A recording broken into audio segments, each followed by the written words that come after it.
Some people visit a grave once a year. I wrote letters to my father every Sunday for 8 years after he died. The first snow of December drifted past my apartment window in slow, lazy spirals as I folded the final worksheet for Monday's class and slid it into my worn leather tote. The clock above the stove read 9:47 p.m. Most people my age were probably out with friends watching movies or planning weekend trips.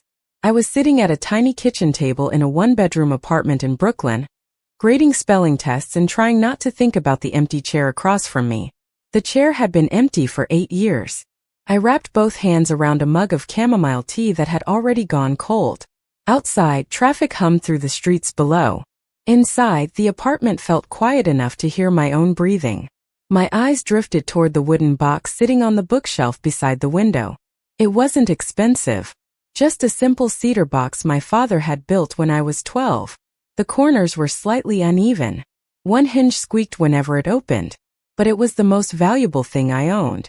I stood and crossed the room, running my fingertips over the smooth lid. Every Sunday night, no matter how tired I was, no matter how busy life became, I opened that box. Tonight was no different. I carried it back to the kitchen table and lifted the lid. Inside were dozens of envelopes tied together with faded blue ribbons. 8 years of conversations with someone who could never answer. I pulled out a fresh sheet of paper and uncapped my favorite pen. For a moment I simply stared at the blank page. Then the words came the way they always did. Dear Dad, today one of my students finally read an entire chapter without stopping. You would have loved seeing how proud he looked. I smiled softly as the memories surfaced. My father had been the kind of man who celebrated everything. Good grades, little victories, burnt pancakes that somehow turned out edible. He believed every success deserved recognition. Sometimes I wondered if that was why losing him had felt like losing sunlight. I kept writing. The apartment disappeared around me. The city faded into background noise. It was just me and the page. Just me and the man I still talked to even though he was gone. Dear Dad, I turned 27 last month. I know you tell me to stop worrying so much. You probably remind me that life doesn't arrive all at once. I wish I could hear you say it again. My chest tightened. 8 years later, grief had changed shape, but it never truly left. It lingered in quiet moments. Empty holidays. Unanswered questions. I folded the letter carefully when I finished and slipped it into an envelope. Number 97. I reached for the cedar box and tucked it inside with the others. That's when a sudden knock echoed through the apartment. I froze. Nobody visited this late. The knock came again. Slow. Controlled. Deliberate. I crossed the room and opened the door. Vincent Moretti stood in the hallway. Even in a charcoal overcoat, he somehow seemed larger than the narrow corridor could contain. Snowflakes clung to his dark hair. His pale green eyes met mine with their usual unreadable calm. You're still awake, he said. His voice was low, steady. I blinked in surprise. It's almost 10. One corner of his mouth moved slightly. Not quite a smile. I noticed your lights were on. Vincent wasn't the kind of man who explained himself. He wasn't the kind of man who showed up unexpectedly either. That alone made my pulse quicken. He held up a small paper bag. You forgot this at the community fundraiser. I looked inside and immediately recognized the stack of student art projects I'd left behind. Thank you. You're welcome. For a second, neither of us moved. The hallway felt strangely smaller. Then his eyes shifted past my shoulder toward the kitchen table, toward the open cedar box, toward the envelope I hadn't fully tucked away. I saw his gaze stop on the first line still visible beneath the flap. Dear Dad. Something changed in his expression. Only for a second. So brief I almost thought I'd imagined it. But Vincent Moretti had seen the letter. And somehow I knew he was never supposed to. I did not sleep much that night. After Vincent left, I stood by the apartment door for nearly a minute, staring at the empty hallway while snow drifted past the building's narrow windows. Something about the way he had looked at the letter stayed with me. Not curiosity. Not judgment. Something quieter. Something heavier. By the time I climbed into bed, the city had disappeared beneath a blanket of white, but my thoughts kept moving long after midnight. The next morning arrived wrapped in gray clouds and freezing air. I stood outside PS 183 with a paper cup of coffee warming my hands while children rushed past me toward the front entrance. Their laughter floated through the cold like music. Moments like that always made teaching worth it. Even on the hardest days. Even on the lonely ones. Inside my classroom, the smell of dry erase markers and construction paper greeted me like an old friend. By 8:30, 23 students filled the room with questions, stories, and endless energy. For a few hours I forgot about Vincent. I forgot about the letter. I forgot about the strange feeling that had settled inside me since the night before. Then lunch arrived. I was organizing reading assignments when a knock sounded at my classroom door. "Miss Carter," the school secretary called. "There is a delivery for you." I frowned. Nobody sent me deliveries. Not anymore. I followed her to the front office and stopped short when I saw a large cardboard box sitting on the reception desk. My name was printed neatly across the top. No return address. No note. The secretary smiled. "Looks expensive." That immediately made me nervous. I carried the box back to my classroom and waited until my students were in the cafeteria before opening it. Inside were nearly 50 brand new children's books. Hardcover editions. Beautiful illustrations. The kind our school budget could never afford. I lifted one carefully. Another. Then another. Every title was on the list I had submitted months ago during a district funding request. My heart skipped. There was no explanation. No paperwork. Just the books. I searched through the box again until I found a single white card resting at the bottom. The message contained only 6 words. Every child deserves a good story. No signature. No name. But somehow I already knew. That evening I found myself standing outside a small Italian coffee shop 3 blocks from my apartment. The snow had melted into slush. Traffic lights reflected off wet sidewalks. Through the front window I spotted Vincent sitting alone near the back. He was reading something on his tablet while a cup of black coffee cooled beside him. He looked completely at ease in the crowded room, like he belonged anywhere he chose to stand. I almost kept walking. Instead, I pushed open the door. The bell above it chimed softly. Vincent glanced up immediately. His eyes found mine before I had taken 3 steps. "Emma." My name sounded different when he said it. Steadier somehow. I slid into the seat across from him. "You sent those books." It was not a question. His expression remained calm. "The school needed them. You did not have to do that." "I know." That answer somehow frustrated me more. I folded my arms. You cannot keep solving problems every time you notice one. One corner of his mouth lifted slightly. That sounds like something a teacher would say. Despite myself, I almost smiled. Almost. Then silence settled between us. Comfortable. Unexpected. My eyes drifted toward the tablet in front of him. The screen went dark as he turned it over. Too quickly. Like he did not want me to see it. For a brief second, I caught sight of a scanned document before the screen disappeared. A handwritten page. Blue ink. Familiar handwriting. My handwriting. The breath caught in my throat. Vincent noticed the change in my expression immediately. Neither of us spoke. Outside, snow began falling again. And suddenly I was no longer wondering whether he remembered the letter. I was wondering how much of it he had seen. My stomach dropped so fast it felt like the floor had disappeared beneath me. Vincent's hand settled calmly on the tablet, covering the screen before I could see anything else. Around us, conversations drifted through the coffee shop. Espresso machines hissed. Cups clinked against saucers. Yet suddenly all I could hear was my own heartbeat. "Emma." His voice was steady, careful. The way someone spoke when they knew they were standing near a cliff edge. "Tell me I am wrong." I hated how quiet my voice sounded. "Tell me that was not one of my letters." For a moment he said nothing. Snow tapped softly against the window beside us. The silence stretched long enough to become an answer. I looked away first. A strange mixture of embarrassment and hurt twisted inside my chest. Those letters were private. They were conversations I had never intended anyone else to hear. Especially not Vincent Moretti. "How many?" I asked. "1." I stared at him. "Only 1." He nodded. "Only 1." I wanted to believe him. The frustrating part was that I did. Vincent rarely wasted words. He rarely lied. That did not make the situation hurt any less. I pushed back slightly from the table. You should not have read it. His jaw tightened almost imperceptibly. I know. Then why did you? Another pause. Longer this time. His eyes moved briefly toward the window before returning to mine. Because I saw the first sentence. I frowned. That is not an answer. It is the truth. Something in his expression stopped me from interrupting. I saw the words and I should have looked away. Instead, I kept reading. His voice dropped lower.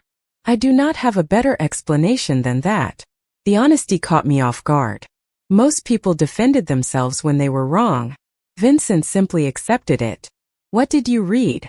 I asked quietly. His gaze lowered briefly to the tabletop. The part where you wrote that you wished someone still looked at you the way your father did. The breath left my lungs. I remembered writing those words. It had been months ago. Maybe longer.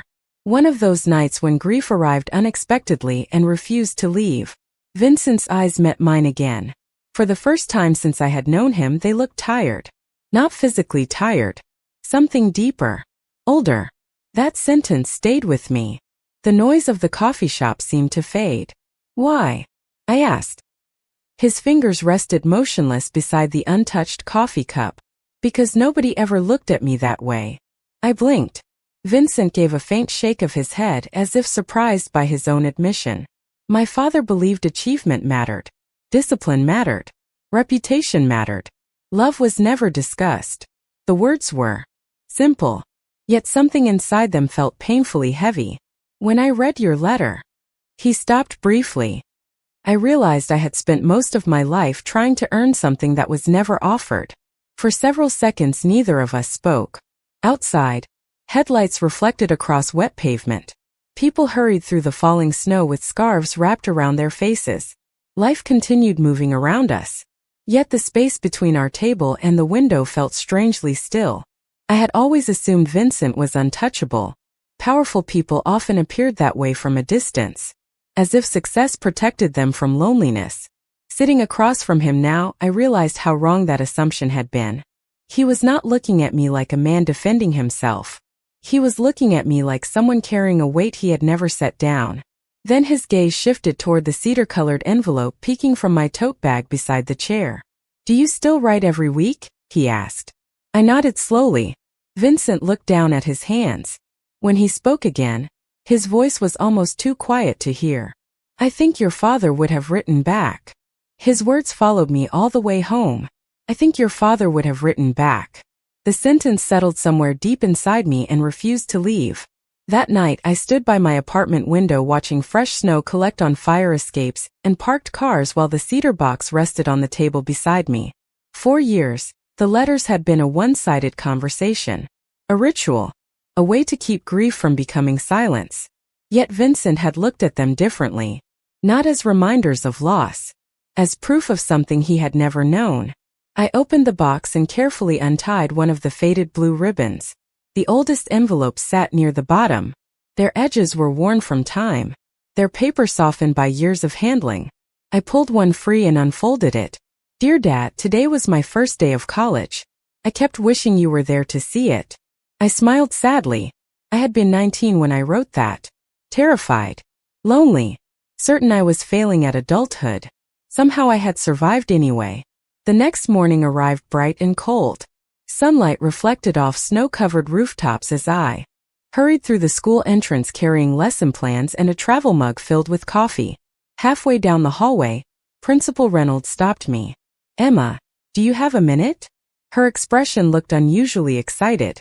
That immediately worried me. Excitement from administrators usually meant extra work. I followed her into the office. A donor contacted the district this morning. She slid a folder across the desk. They want to fund a literacy program for our school. I blinked. A literacy program? Books. Reading specialists. New classroom materials. The whole package. My eyes widened. That could change everything. Exactly. She smiled. Whoever this person is, they specifically mentioned your classroom. Of course they did. I already knew before she finished speaking. Vincent.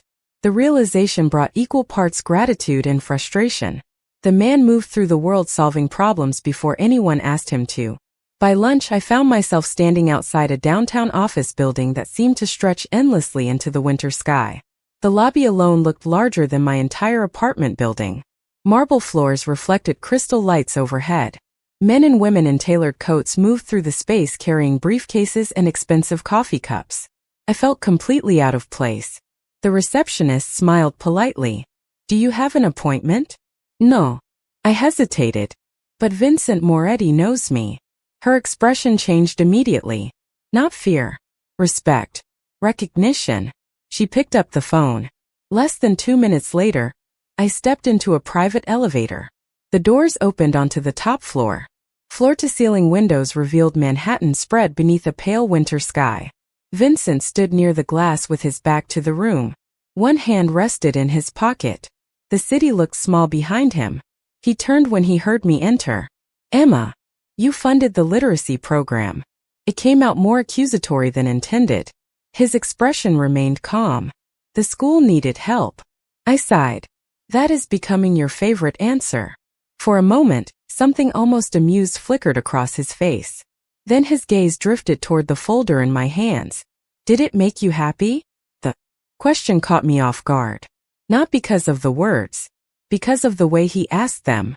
Quietly, carefully, like the answer mattered more than the money. I opened my mouth to respond when my eyes landed on a framed photograph sitting alone on the corner of his desk. An older man stared back from the picture. Stern expression. Cold eyes. No smile. The resemblance was unmistakable. Vincent noticed where I was looking. The warmth vanished from his face instantly. And for the first time since I had met him, I understood that whatever history existed between Vincent and his father was still very much alive.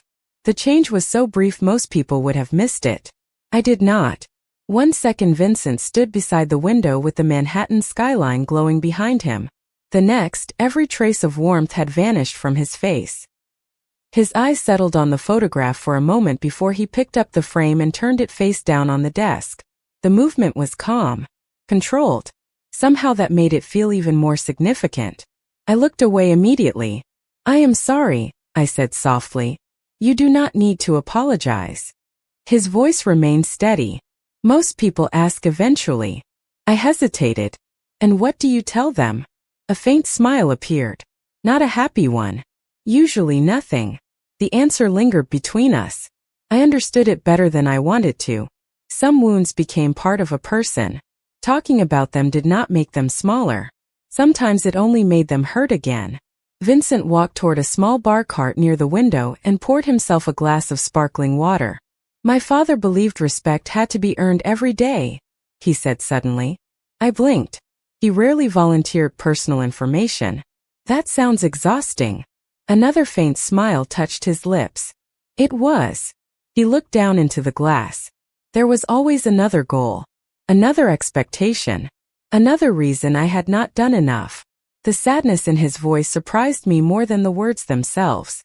I had spent months seeing Vincent as a man who controlled everything around him. Sitting in that office, I realized control and peace were not the same thing.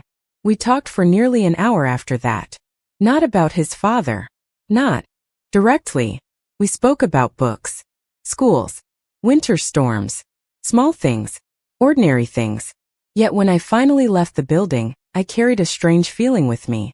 The distance between us felt smaller than it had that morning. 3 days later, I found another surprise waiting at school. The heating system in room 204 had finally been repaired. So had the leaking ceiling near the library. The broken playground gate had been replaced too. Nobody seemed to know how the funding had appeared so quickly. I knew exactly how. By Friday afternoon, I was annoyed enough to do something about it. Snow crunched beneath my boots as I crossed the street toward a coffee shop Vincent occasionally visited. Through the front window, I spotted him seated at his usual table. A newspaper rested beside his coffee. He looked up the moment I entered. "You fixed the school again." He sighed softly. "Hello to you too, Emma." I sat across from him. "Vincent." "Emma." Despite myself, I laughed. The sound surprised both of us. For a second, the tension dissolved completely. Then I pointed a finger at him. You cannot keep secretly rescuing every problem you find.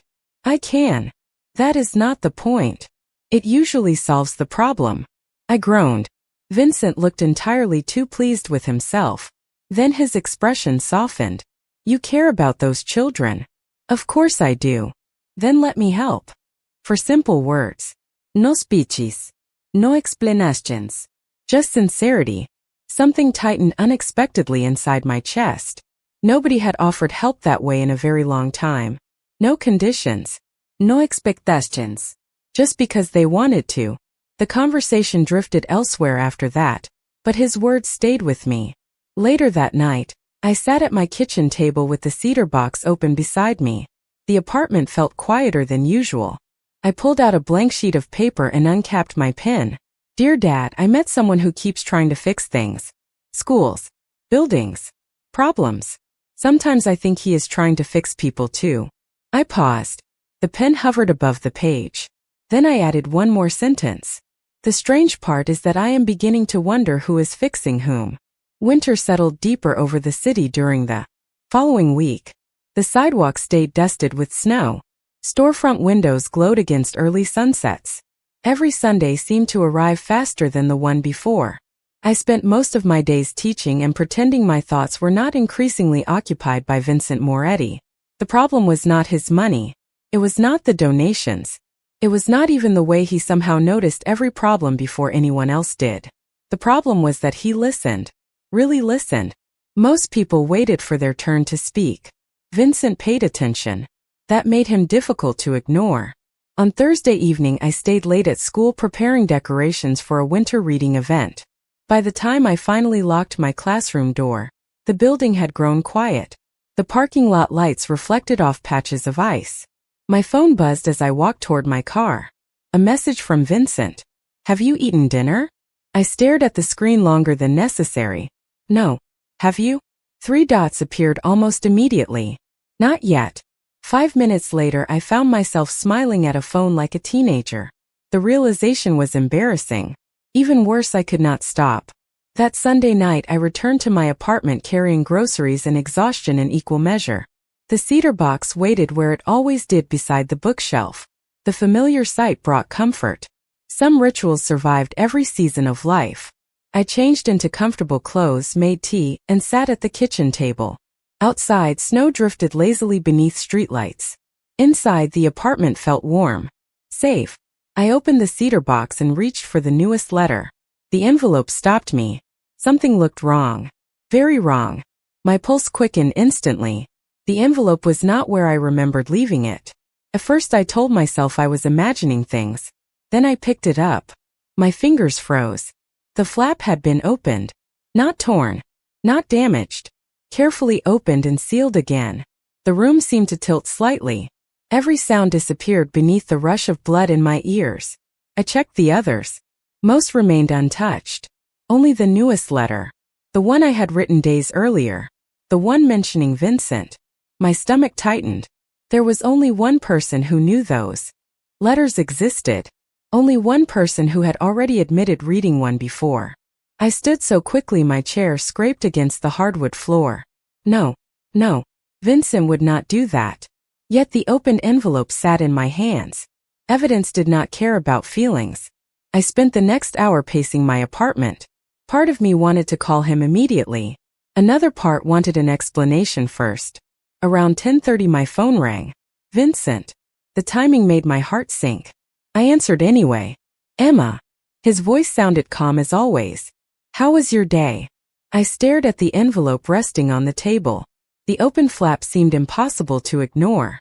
Vincent. My voice came out tighter than intended. Silence followed. He noticed immediately. He always noticed. What happened? He asked quietly. I closed my eyes. The disappointment hurt more than anger. Much more. I need to ask you something. His voice lowered. All right.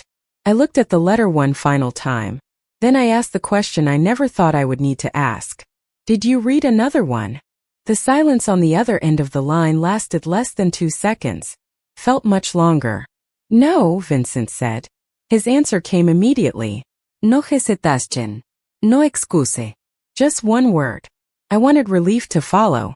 It did not. I looked down at the envelope again. The open flap remained exactly where it was. Then how do you explain this? My voice cracked despite my efforts to keep it steady. For the first time since I had known him, Vincent sounded genuinely confused. Explain what? I closed my eyes and took a slow breath. One of my letters was opened. Another silence. Different this time. Sharper. Emma. His tone changed completely. Do not touch anything. I frowned. What? The envelope. The box. Leave everything exactly where it is. My frustration flared instantly.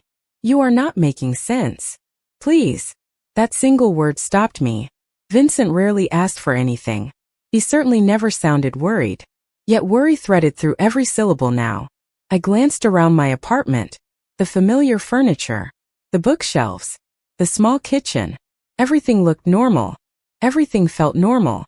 And yet suddenly I was noticing details I had ignored before. The coat hanging near the door. The slightly open curtain by the window. The untouched groceries still sitting on the counter. Emma, Vincent said again. Are your doors locked? Yes. Check. Annoyed, I walked across the apartment and checked the deadbolt. It was locked. Every window was locked too. When I returned to the kitchen table, my pulse had quickened. Satisfied? I asked. Not yet. The response came quietly. I sank into the chair. Vincent, what is going on? The exhale that reached me through the phone sounded tired. Someone entered your apartment. The words landed heavily. That is impossible. The envelope did not open itself. I stared at the cedar box. For the first time I noticed something else. A tiny scratch near one corner of the lid. Fresh. New. I had never seen it before. A chill traveled through me. I do not understand. Neither do I. His voice softened. But I intend to. 20 minutes later, a knock sounded at my door. I jumped so violently I nearly dropped my phone. It is me, Vincent said through both the phone and the door simultaneously. I crossed the apartment and opened it. Cold winter air swept into the hallway behind him. Snow clung to the shoulders of his dark coat. He must have driven across the city immediately after my call. His eyes searched my face first. Then the apartment. Then the cedar box. Relief flickered briefly through his expression when he confirmed I was unharmed. Without a word, he walked to the table and examined the envelope. His movements remained calm, controlled. Yet something in his posture felt unusually tense. You were right, I whispered. Someone touched it. Vincent nodded once. Yes. I wrapped my arms around myself. Why would anyone care about my letters? His gaze settled on the open envelope. The answer did not come immediately. When he finally spoke, his voice was quieter than I had ever heard it. That is the question I cannot stop asking. I followed his eyes to the letter resting inside. The final lines remained visible through the folded paper. The sentence I had written about him. The sentence no one else should have seen. Slowly, Vincent reached into the envelope and removed the page. Then his expression changed. The color drained from his face. And for the first time since I had met Vincent Moretti, he looked afraid. My breath caught instantly. Vincent. He did not answer. His eyes remained fixed on the page in his hand. The silence stretched so long that panic began filling the empty spaces between my thoughts. What is it? I asked again. Slowly, he turned the paper toward me. At first I did not understand what I was seeing. Then my stomach dropped. A sentence had been added beneath my final paragraph. Not typed. Handwritten. Written in dark blue ink that was not mine. The message was short. Only 7 words. He is not who you think. The room suddenly felt colder. I stared at the unfamiliar handwriting. Every instinct told me this was wrong. Deeply wrong. Vincent folded the paper carefully and placed it back on the table. His expression had become unreadable again, but something troubled lingered behind his eyes. You did not write that? He asked quietly. Of course not. My voice sounded sharper than intended. I have never seen it before. He nodded once. I believe you. I wrapped my arms around myself. Who would do this? Vincent did not answer immediately. Instead, he walked slowly toward the window overlooking the snow-covered street below. Cars passed beneath the glow of streetlights. Neighbors carried groceries home. Ordinary life continued outside while mine suddenly felt anything but ordinary. "I do not know," he finally admitted. "But whoever entered this apartment wanted you to see that message." "Why?" "Because they wanted you to doubt me." The certainty in his voice unsettled me. "How can you know that?" Vincent looked back at me. There was no anger in his expression. No defensiveness. Only sadness. Because if someone wanted information, they would have taken something. If they wanted money, they would have stolen something. Instead, they left a sentence. The realization settled heavily in my chest. He was right. The apartment remained untouched. Nothing was missing. Only the letter had changed. The cedar box sat exactly where I had left it. 8 years of memories remained inside. Whoever entered had not wanted the letters. They wanted the message. I lowered myself into a chair, suddenly exhausted. Maybe they are right. The words slipped out before I could stop them. Vincent froze. For a brief second I wished I could take them back. His gaze settled on me. Calm. Hurt. Patient. "Do you believe that?" I swallowed hard. I do not know what to believe. The honesty felt awful. Yet it was true. Vincent looked down at the floor for several seconds before speaking. "Fair enough." He returned to the table and carefully closed the cedar box. His fingers rested on the lid. "Emma, there is something I should have told you sooner." My pulse quickened instantly. "What?" He exhaled slowly.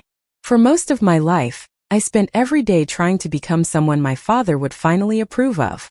His voice remained steady, but I heard the old pain beneath it. The problem was that nothing was ever enough. I remained silent. Vincent rarely spoke about himself. When he did, every word mattered. When he died 3 years ago, I discovered something. He looked at the closed cedar box. I was not grieving the man he was. I was grieving the father I kept hoping he would become. The apartment grew completely quiet. Outside, snow continued falling beyond the glass. "That is why your letters mattered," he said softly. "Not because I wanted to invade your privacy. Not because I was curious." His eyes met mine. They reminded me that somewhere in the world, a father had loved his daughter exactly the way a child deserves to be loved. The emotion in his voice hit harder than any explanation could have. Suddenly the anonymous message felt smaller, weaker, less important than the truth standing in front of me. Then Vincent reached into his coat pocket and removed a folded piece of paper. "There is one more thing." My heart began racing again. "What is it?" He placed the paper on the table between us. I unfolded it carefully. The moment I saw the handwriting, every breath left my body. It was my father's handwriting. For several seconds I could not move, could not breathe, could not even blink. My father's handwriting stared back at me from the page resting in my trembling hands. Every curve of every letter was familiar. The way he crossed his T's, the way his Y's dipped slightly below the line. Tiny details I had not seen in 8 years and somehow recognized instantly. Tears blurred my vision. "Where did you get this?" I whispered. Vincent remained quiet until I looked up. "A storage company contacted one of my foundations 6 months ago. They were liquidating abandoned units." His voice stayed gentle. "One of them belonged to your father." My heart pounded. My father never had a storage unit. Apparently he did. Vincent nodded toward the page. Most of the contents were ordinary. Furniture, old boxes, photographs. Then they found a sealed envelope with your name on it. My fingers tightened around the letter. Carefully, I unfolded the remaining pages. The paper had yellowed slightly with age. "Dear Emma, if you are reading this, then life did not give me enough time to tell you everything I wanted to say." A sob caught in my throat. I covered my mouth. Vincent quietly stepped back, giving me space. I kept reading. "Your entire life, I worried that one day you would forget how deeply you were loved. Not because you would stop feeling it, but because grief has a way of making people feel abandoned. Emma, if that day ever comes, I need you to remember something. Love does not end when a person leaves. Changes shape." That was all. The letter was not long. Only 2 pages. Yet it felt as though every missing piece inside me had suddenly shifted. The tears came freely now. Years of unanswered questions. Years of loneliness. Years of writing letters into silence. And somehow all this time a final letter had been waiting for me. I do not know how long I sat there. Eventually the apartment grew quiet again. The storm outside softened. Snow drifted gently beyond the window. Vincent remained nearby without speaking. Without interrupting. Simply present. Finally I looked up. "Thank you." My voice barely worked. He shook his head. "You do not owe me thanks." "Yes, I do." Another tear slipped down my cheek. "You could have kept this." Vincent looked surprised. "Why would I do that?" I smiled through the tears. "I do not know." His expression softened. "Emma, some things belong exactly where they are meant to be." The words settled warmly inside my chest. Weeks later, spring began arriving in small pieces. Snow disappeared. Trees awakened. The city felt lighter somehow. On a bright Sunday afternoon, I stood beside my father's grave holding a single envelope. The cedar box remained safely at home. 98 letters rested inside. This one would be different. The last one. "Dear Dad, I think I understand now. I was never really writing because I thought you would answer. I was writing because I was afraid of letting go." I folded the page carefully and placed it beneath a small stone. Then I stood. Vincent waited a few feet away beneath the shade of an old oak tree. Patient as always. I walked toward him. His hand found mine naturally. Comfortably. Like it had always belonged there. Together we turned toward the path leading out of the cemetery. Toward the future. Toward whatever came next. As we walked, I glanced once over my shoulder. The wind stirred softly through the grass. For the first time in 8 years, the silence no longer felt empty. It felt peaceful. And somehow, that felt exactly like an answer.